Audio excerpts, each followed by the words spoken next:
The Trump administration spent months hashing out new travel restrictions on more than a half-dozen countries, determined to avoid the chaos that accompanied President Donald Trump's first travel ban.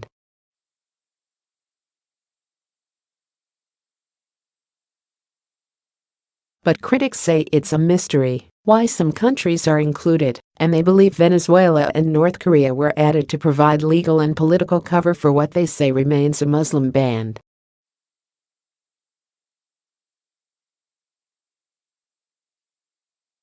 The new restrictions covering citizens of Chad, Iran, Libya, North Korea, Somalia, Syria, and Yemen, and some Venezuelan government officials and their families, are to go into effect Oct. 18.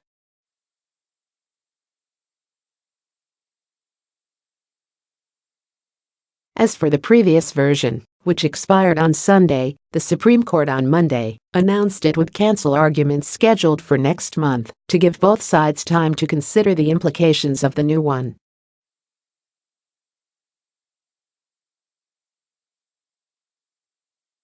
They have until Oct. 5 to weigh in. Trump's efforts to restrict entry into the U.S. have been the subject of lawsuits almost since the moment he announced the first travel ban in January, and the latest version is sure to attract new legal challenges, though experts are divided on how they might fare.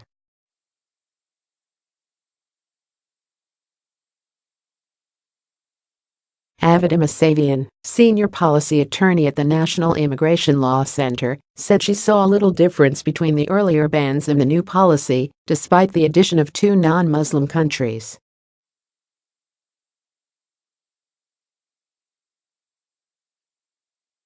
What remains the same is the discriminatory core of these bans, which were always designed to exclude Muslims from the United States, Mousavian said.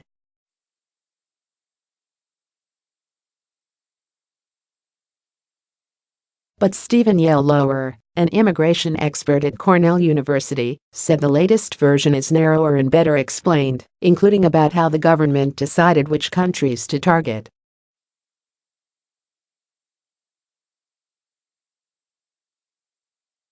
The third time may be the charm for President Trump's immigration travel ban, Yell-Lower said.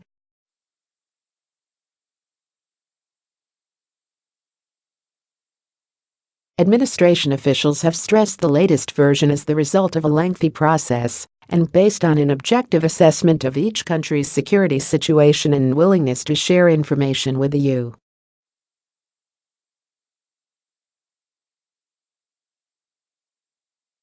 The restrictions are based on new baseline factors such as whether countries issue electronic passports with biometric information to prevent fraud and report information about potential terror threats.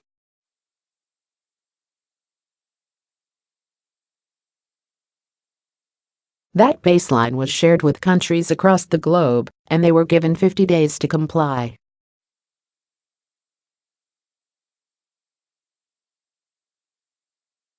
Those that failed to satisfy the objective process of measuring whether countries met the baseline are now subject to new restrictions.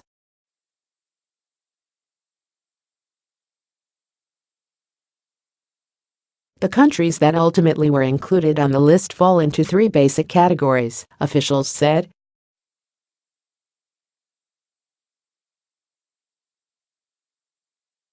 Some, like Iran and Syria, pose legitimate national security threats to the U.S. and refuse to cooperate with U.S.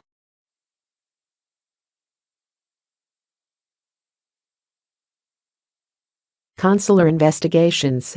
Another category includes countries like Yemen and Libya, where local authorities have sought to be as cooperative as possible, but lack full control over their territory and the basic ability to provide the information the EU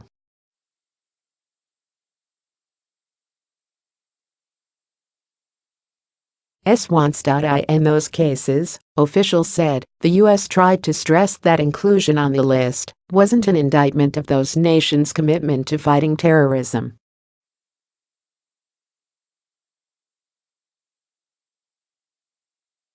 The final category includes countries like North Korea and Venezuela whose citizens don't necessarily pose a major threat to the EU.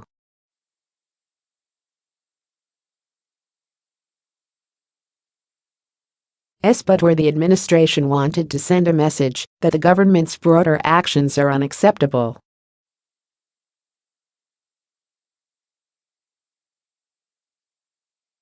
Critics said the inclusion of some countries appeared to be largely symbolic and intended to combat perceptions that the ban is targeting Muslims.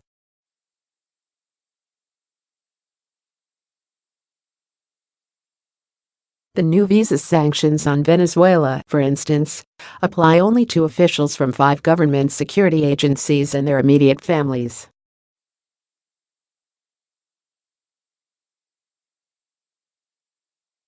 Still, Venezuelan President Nicolas Maduro labeled the move a form of political and psychological terrorism.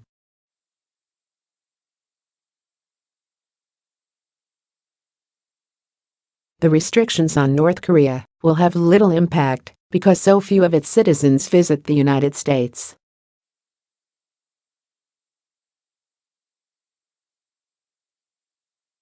North Korea's authoritarian government doesn't allow most of its 24 million people to travel abroad, except in special cases such as for jobs that bring in foreign currency or for participation in sporting events.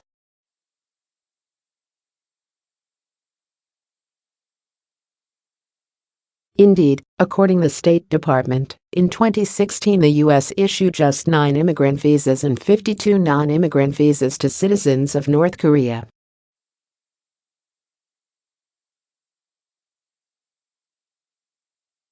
David Heymann, who served as a Homeland Security official in the Obama administration, said that relative to Trump's first 2 travel ban attempts, the latest order seems much more rigorous and with a greater review and interest in an interagency policy.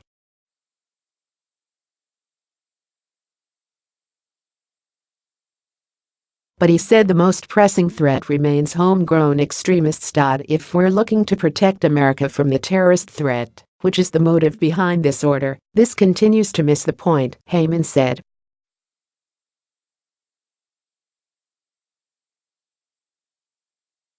The American Civil Liberties Union said in a statement, President Trump's original sin of targeting Muslims cannot be cured by throwing other countries onto his enemies list.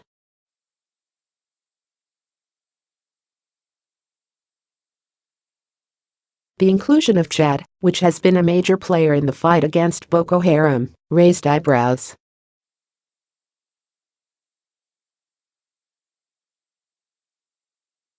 In its proclamation, the administration said that, while Chad is an important and valuable counterterrorism partner, its government does not adequately share public safety and terrorism-related information.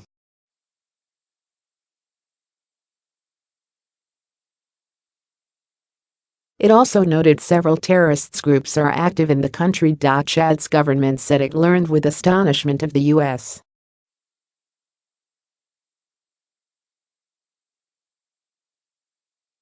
government's decision and could not understand the official reasons for this decision, which contrasts with Chad's constant efforts and commitments in the fight against terrorism at regional and global levels.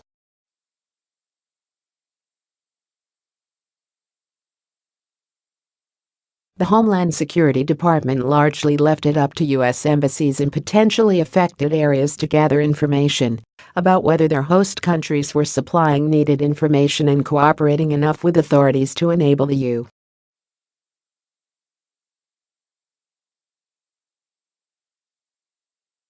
to properly vet citizens. Some embassies pushed back to try to get their host countries removed from the list, concerned that inclusion would negatively affect relations between the U.S.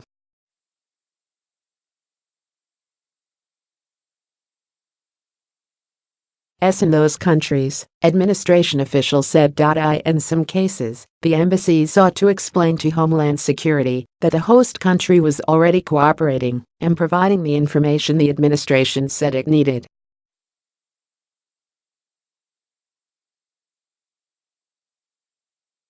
The officials who commented weren't authorized to discuss the deliberations with reporters and spoke on condition of anonymity.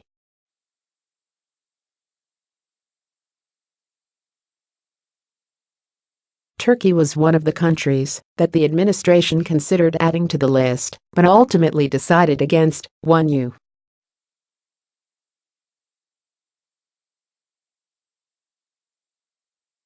officials said. Associated Press writers Matthew Lee and Josh Lederman in Washington and Hyung Jin Kim in Seoul, South Korea contributed to this report.